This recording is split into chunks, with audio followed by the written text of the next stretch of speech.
औजुबिल्लाहि मिनश्शैतानिर्रजीम बिस्मिल्लाहिर्रहमानिर्रहीम। सिर्फ 5 मिनट का मदरसा कुरान और हदीस की रोशनी में 7 शाबानुल मुअज्जम। नंबर 1, इस्लामी तारीख़। हज़रत अमीर मुआविया रज़ी अल्लाह अन्हु के आदात व अखलाक। हज़रत अमीर मुआविया रज़ी अल्लाह अन्हु इताअत रसूल व इश्क़ नबवी और खशियत बारी तआला की ज़िंदा तस्वीर थे। हिल्म व बुर्दबारी का ये हाल था कि मुखालिफिन सख्त कलामी से पेश आते मगर आप हंसी में टाल देते। हज़रत कबीसा बिन जाबिर रज़ी अल्लाह अन्हु कहते हैं कि मैंने हज़रत मुआविया रज़ी अल्लाह अन्हु से बढ़कर किसी को नरम मिजाज नहीं पाया। बसा औकात बुरा भला कहने वालों को इनाम व अकराम से नवाजते और फरमाते, जो मज़ा मुझे गुस्सा पी जाने में मिलता है वह किसी चीज़ में नहीं मिलता। इश्क़ रसूल की बिना पर आप सल्लल्लाहु अलैहि वसल्लम के बाल और नाखून हिफाजत से रखे हुए थे, जिनके बारे में वफ़ात से पहले वसीयत फरमाई कि हुज़ूर सल्लल्लाहु अलैहि वसल्लम के बाल और नाखून मरने के बाद मेरी आँख, कान और नाक में रख कर अल्लाह के हवाले कर देना और हुज़ूर सल्लल्लाहु अलैहि वसल्लम की चादर में मुझे कफ़न दे देना। इताअत रसूल सल्लल्लाहु अलैहि वसल्लम का ये हाल था कि अबू मरियम अज़दी से ये हदीस सुनी, जिस शख्स को अल्लाह ने मुसलमानों पर अमीर मुकर्रर किया, फिर उसने उनके और अपने दरमियान पर्दे हायल कर लिए तो अल्लाह ताला उसके और अपने दरमियान पर्दे हायल कर देगा। यह हदीस सुनते ही आपने लोगों की हाजतें अपने सामने पेश करने के लिए एक नुमाइंदा मुकर्रर कर दिया। उनकी सादगी का ये आलम था कि दमिश्क की बाज़ार में पेवन लगी हुई कमीज़ पहनकर चक्कर लगाते और दमिश्क की जामा मस्जिद में पेवन लगे कपड़े पहनकर खुतबा देते। गर्ज इल्म व फ़ज़्ल का ये सूरज दमिश्क में 22 रजबुल मुरज्जब 60 हिजरी में हमेशा के लिए गुरूब हो गया। इन्ना लिल्लाहि व इन्ना इलैहि राजिऊन।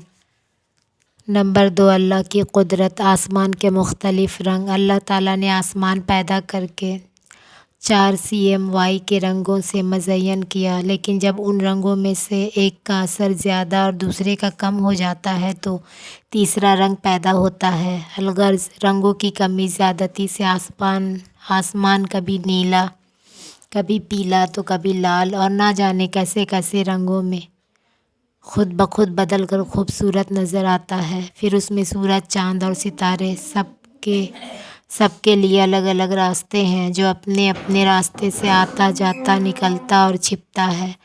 जबकि आसमान पर ना रास्ते नज़र आ रहे हैं और ना रंग बनाने का ख़जाना नज़र आ रहा है। आखिर ये सारा निज़ाम कहाँ से चल रहा है? बेशक ये सब अल्लाह की कुदरत का नमूना है। नंबर 3, एक फ़र्ज़ के बारे में। अज़ान जुमा के बाद दुनियावी काम छोड़ देना। कुरान में अल्लाह ताला फरमाता है, ऐ ईमान वालो, जुमा के दिन जब जुमा की नमाज के लिए अज़ान दे दी जाए तो सब के सब अल्लाह की तरफ दौड़ पड़ो और ख़रीदो फ़रोख्त छोड़ दो, ये तुम्हारे लिए बेहतर है अगर तुम जानते हो। सूरह जुमा आयत नंबर 9। फ़ायदा। जुमा की अज़ान सुनने के बाद फ़ौरन जुमा के लिए निकलने की तैयारी करना और सारे दुनियावी काम काज का छोड़ना ज़रूरी है। नंबर 4, एक सुन्नत के बारे में। तहज्जुद का मसनून वक्त। हज़रत असवद रज़ी अल्लाह अन्हा बयान करते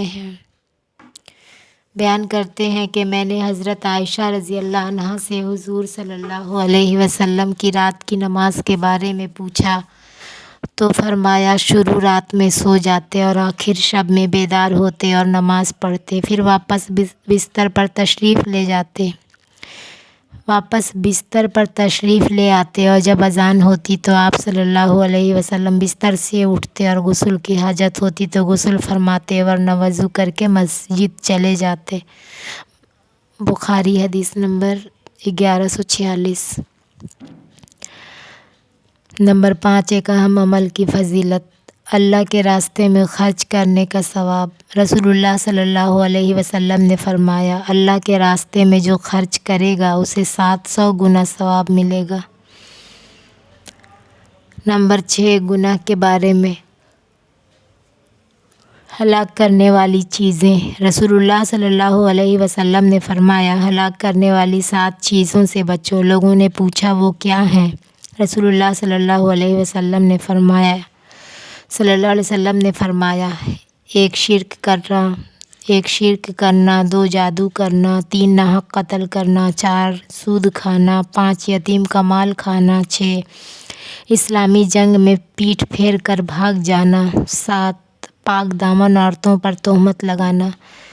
حدیث بخاری نمبر 2766۔ نمبر 7 دنیا کے بارے میں۔ دنیا کی اہمیت اللہ کے نزدیک۔ رسول اللہ صلی اللہ علیہ وسلم نے فرمایا، اگر دنیا کی قیمت اللہ تعالیٰ کے نزدیک مکھی کے پر برابر بھی ہوتی تو اللہ تعالیٰ کسی کافر کو 1 گھونٹ پانی نہ پلاتا۔ ترمذی حدیث 2320 نمبر 8 آخرت کے بارے میں۔ اہل ایمان کے لیے جنت کے بالا خانے۔ قرآن میں اللہ تعالیٰ فرماتا ہے، جو لوگ ایمان لائے اور نیک عمل کرتے رہے ہم انہیں جنت کے ایسے بالا خانوں میں جگہ دیں گے جن کے نیچے نہریں بہہ رہی ہوں گی، وہ ان میں ہمیشہ رہیں گے۔ سورہ عنکبوت آیت نمبر 58۔ نمبر 9 طب نبوی سے علاج۔ دھوپ میں بیٹھنے کے نقصانات۔ رسول اللہ صلی اللہ علیہ وسلم نے فرمایا، دھوپ میں بیٹھنے سے بچو کیونکہ اس سے کپڑے خراب ہوتے ہیں، بدن سے بدبو پھوٹنے لگتی ہے اور دبی ہوئی بیماریاں ابھر آتی ہیں۔ نمبر 10 قرآن کی نصیحت۔